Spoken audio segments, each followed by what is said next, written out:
Employment contracts and their terms and conditions. Welcome to the Fall to Ireland video series, designed to support tourism and hospitality businesses in meeting your employer obligations. My name is Caroline Reedy. I'm the Managing Director of the HR Suite. In this video, I will address employment contracts and their terms and conditions. The key topics that I will cover are an overview of key legislation pertaining to contracts, key content in employment contracts and timelines for issuing of contracts, the policies and procedures required to support contracts and terms and conditions, and also how to approach changing terms and conditions of employment contracts. Alongside this video, you will find links to relevant supporting legal information, such as legislation and codes of practice, as well as supporting resources for you to use in your business.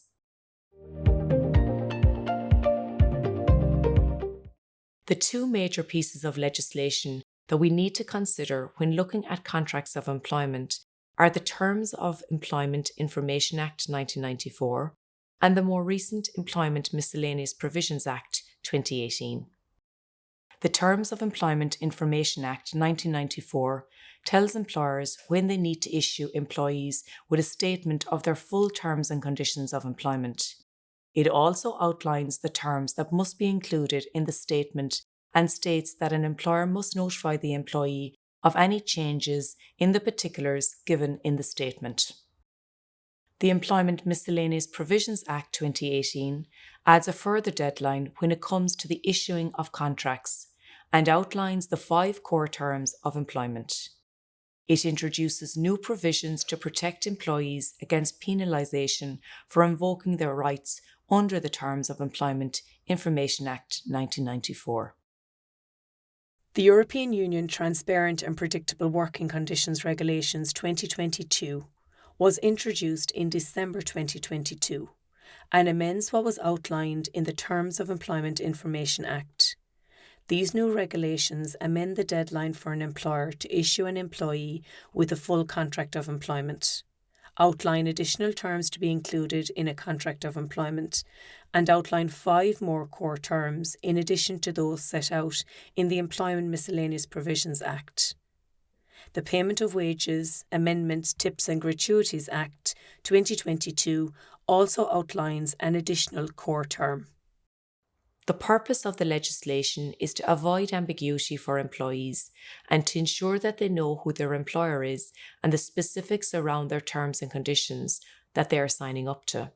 So even though there are timelines associated with the issuing of terms and conditions, it is our advice to issue the contract as soon as possible as best practice measure. Ideally, a contract should be issued before commencement of employment for transparency purposes and to ensure any concerns and clarifications are addressed before commencement and before time is invested in induction. However, as the contract is the legal basis of the employment relationship, let's look at the legal obligations. The European Union Transparent and Predictable Working Conditions Regulations 2022 was introduced in December 2022 and has amended the Terms of Employment Information Act. An employer is now required to provide an employee with a written statement of terms and conditions relating to their employment within 1 month of commencing employment. The Employment Miscellaneous Provisions Act 2018 also requires an employer to notify each new employee in writing within 5 days of commencement of employment of their core terms. The European Union Transparent and Predictable Working Conditions Regulations 2022 and the Payment of Wages Amendments, Tips and Gratuities Act 2022 have introduced an additional core term to be included in this statement. Often the easiest way to fulfil both criteria is to provide the full contract of employment within 5 days.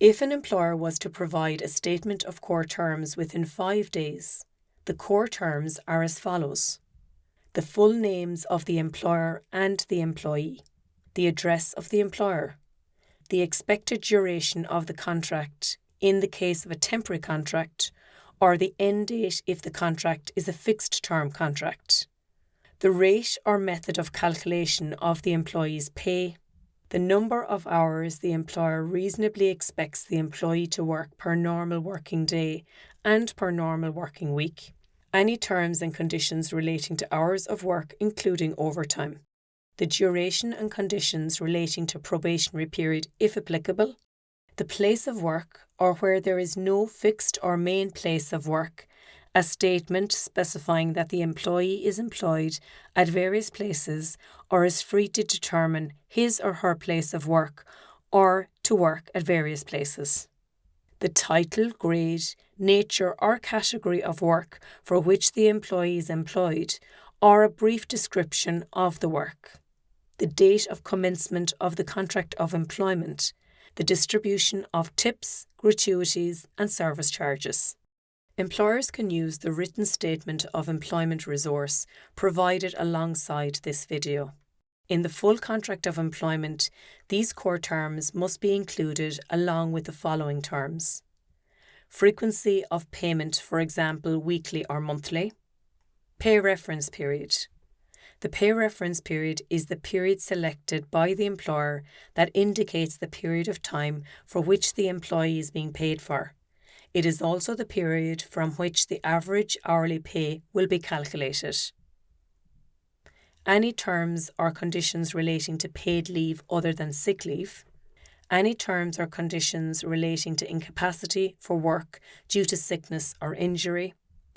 Any terms or conditions relating to pensions and pension schemes. Periods of notice or the method for determining periods of notice. A reference to any collective agreements which affect the terms of employment.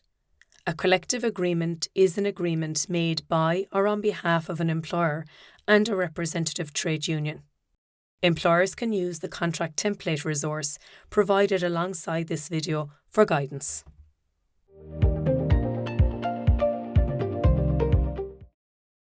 A common query relating to terms of employment is the inclusion of a retirement age. While compulsory retirements are still permitted in Ireland, they must now be capable of being justified on a legitimate and objective basis. Otherwise, such compulsory retirements can be considered to constitute age discrimination. One of the most vital steps an employer needs to take when setting a compulsory retirement age is to communicate this age to employees, ideally as an explicit term in their contract of employment. However, even if the retirement age is explicitly stated, it still must be objectively justified by a legitimate aim, and the means of achieving that aim must be appropriate and necessary. We will go through this in further detail in another video in this series. Any employee who does not receive their contract of employment within the first 2 months of commencing their employment is entitled to take a case to the Workplace Relations Commission, the WRC, and could be awarded up to 4 weeks remuneration.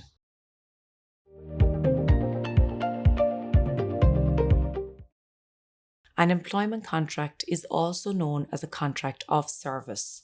It is important not to confuse this with a contract for service. A contract for service is an agreement that details the terms of a business relationship between an organisation and a self-employed contractor. There are 4 different types of employment contracts. The first is a permanent contract, also known as a contract of indefinite duration. This is a contract that has no end date as the employee is employed indefinitely. Another type of contract is the fixed-term contract.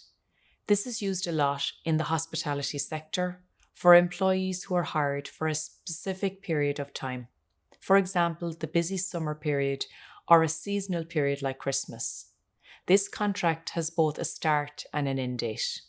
A specified purpose contract is similar to a fixed-term contract in that the employee is hired for a period of time rather than an indefinite duration. A specified purpose contract, however, applies when the employee is hired for a particular purpose, such as to cover maternity leave or sick leave. This specific purpose must be stated in the contract. A casual contract is used for the employment situations that are a genuine cause of casual nature. It allows the employer to offer the employee any number of hours or no hours at all in a given week. However, the contract places no obligation on the employee to accept the hours they are offered, nor should they be penalised for not accepting these hours. Casual contracts should only be used in genuine casual situations. For example, a GA club hiring a bartender on a casual contract as the bar is only opened for home GA matches. This will depend on the season and therefore cannot be predicted. Some may also refer to a part-time contract. A part-time contract refers to a contract with part-time hours, or less hours than a full-time position.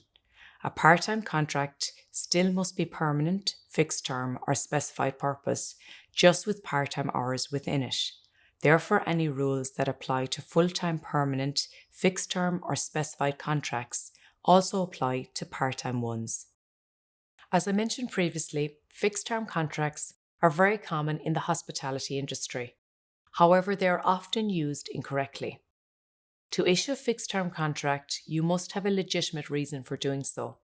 A prime example of this in the hospitality sector is to cover the busier summer months.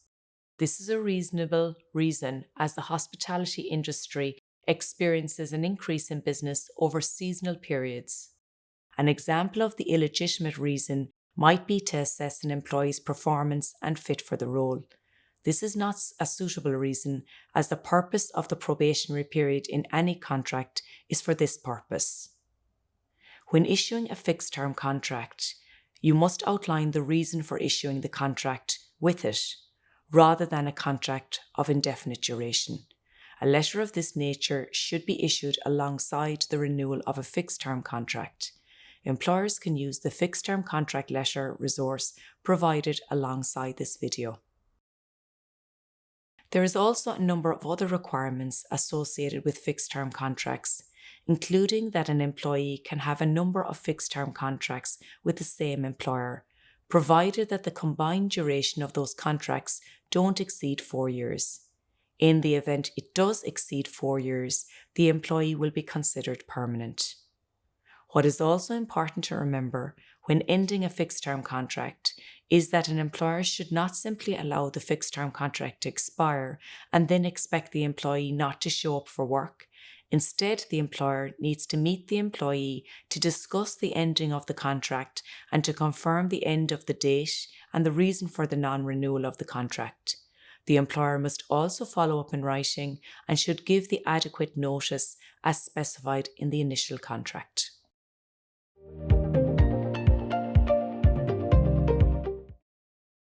There are several important policies that should be issued to employees in addition to their contract of employment.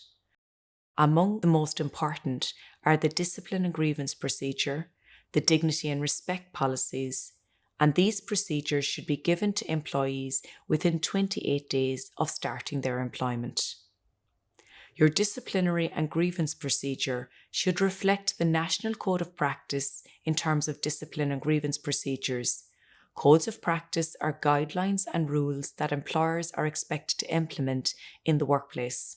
While not abiding by a code of practice is not an offence in itself, the code is admissible in evidence in a court, and the WRC and Labour Court in particular place weight on these. The disciplinary policy of your business should outline what might be considered misconduct and gross misconduct. It should clarify the process taken by the organisation in situations that warrant a disciplinary approach. This process should include the appointment of an investigation manager who will conduct an investigation meeting with the subject of the complaint. Also important for inclusion is the drafting of an investigation report which will be given to an appointed outcome manager. The role of the manager in making the decision regarding a sanction. If this is applicable, it must be outlined, as well as potential sanctions, which typically include a caution, a verbal warning, a first written warning, a final written warning, demotion, unpaid suspension, and dismissal. This policy should communicate how long the sanction will remain on the employee's file where applicable. A typical duration in this regard would be 12 months. Additionally, the business grievance policy should outline an employee's option if they have a complaint against another employee or against the organisation itself. Employee options in reporting a complaint should include an informal option to confidentially speak to a manager or contact person in the business, and that person could speak to the subject of the complaint on their behalf and arrange a facilitated discussion between the two parties, or they can choose to speak to the subject of the complaint themselves. It should also include an option of the formal procedure, which includes investigation meetings with the complainant, subject of the complaint, and any potential witnesses to the alleged events. In the formal process, the appointed grievance investigator will then draft a preliminary report which the parties will respond to prior to the issuing of a final report with the investigator's finding.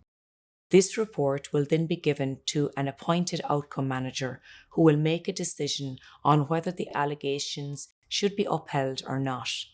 They will also recommend disciplinary action where necessary. The outcome manager can be any suitable member of staff or third party. Ideally, the outcome manager should be a more senior person than the person being investigated.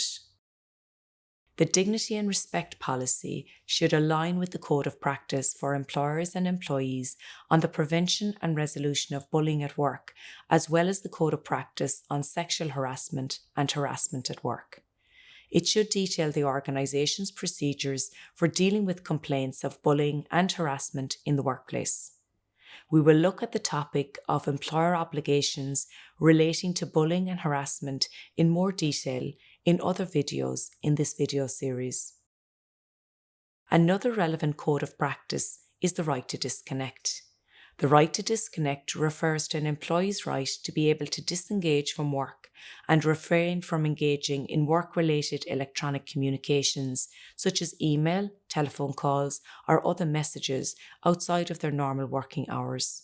The Code of Practice issued by the WRC in 2021 provides practical guidance and best practice to employers and employees and their representatives in relation to the right to disconnect. Employers should have a policy that outlines employers' and employee obligations under the code, as well as procedures for raising and addressing any concerns. Another essential policy to have in the workplace is the whistleblowing and protected disclosures policy. This policy should aim to assist individuals who believe they have discovered a relevant wrongdoing in the workplace or in the organisation's practices. The following matters are relevant wrongdoings for the purposes of this Act.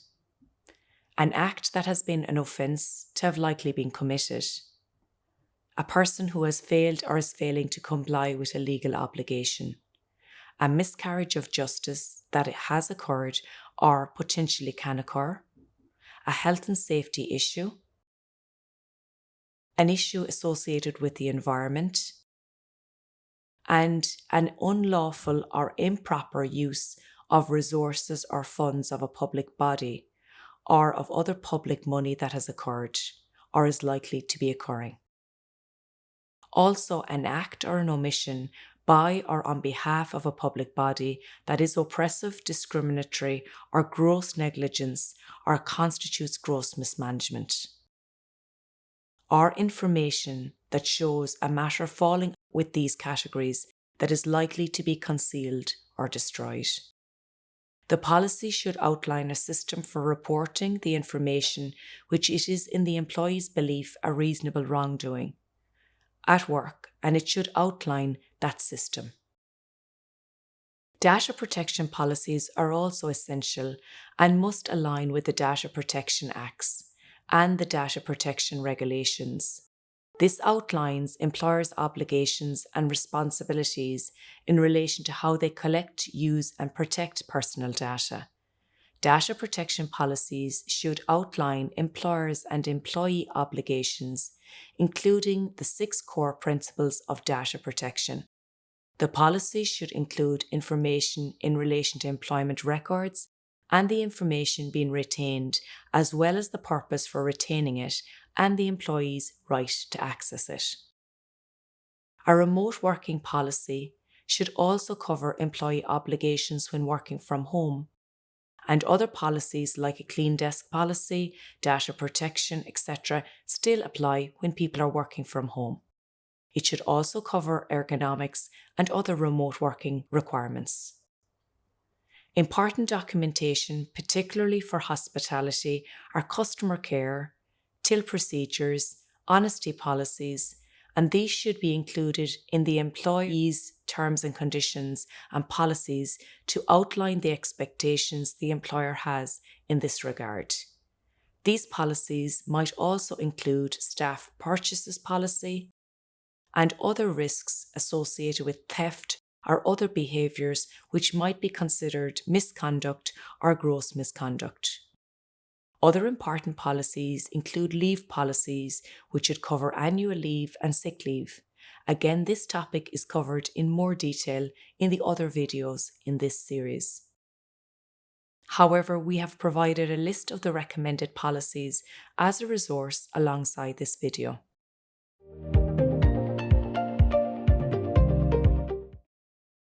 A common query surrounding the terms and conditions of employment is a request for guidance on the procedure on changing terms and conditions.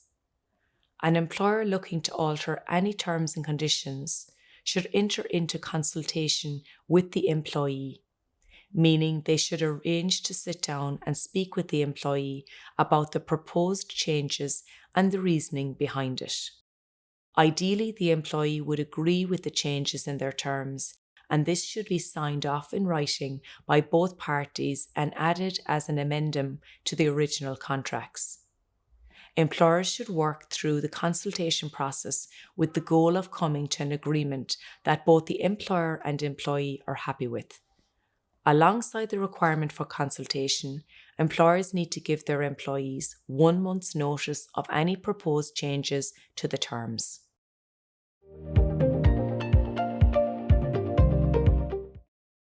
So to recap, the key points from this video guidance are: employers must abide by the key timeframes when issuing statements of employment.